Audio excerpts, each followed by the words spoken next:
talk about alternative forms of transit. Now, we know that this is an issue in rural Alberta, and I have no idea of how that's going to get dealt with. I don't live in rural Alberta. I've been pretty clear about that. I'm a city girl and I'm a downtown girl. So I have no idea how you're supposed to get to an occasion, a party, Legion function, whatever, if you're living in the rural area and you know you're going to have one or two drinks, a glass of champagne, a toast. How are you supposed to get home? I don't know how you work that out. Because there's no transit for you at all. So unless you are literally phoning your friends and organizing some sort of what's the word I'm looking for? A designated driver situation where you're carpooling together with 4 or 5 adults, I cannot imagine how you're going to do this. So does that mean that you're expected to stay home or not drink? Or I just don't know how you're going to organize that, because there is no public transit available to you. And in most of the cities in Alberta, there isn't public transit available except for in the larger cities. And even for us, I can tell you, as citizens of Edmonton, we're not too thrilled with our late-night public transit system.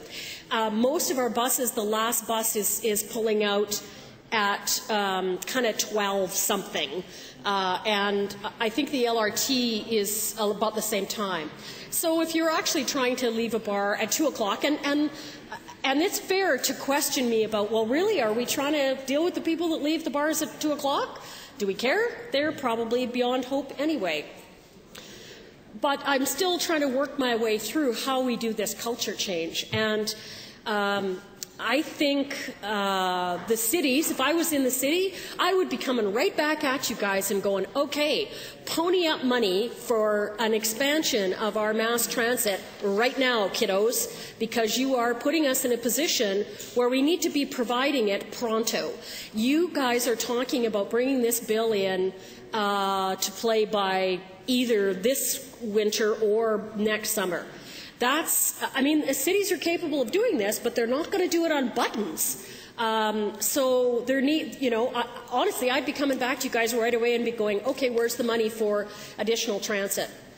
And in Edmonton, we're playing around with the idea of, and I think we've done a pilot project on a night bus. For Harry Potter fans out there, what we're talking about is exactly the same as the night bus. It's 1 or 2 buses that leave the central areas and go out to the bus centres in the more remote and suburban areas, and then people are expected to probably walk home from there. But it runs all night long or runs into the wee hours.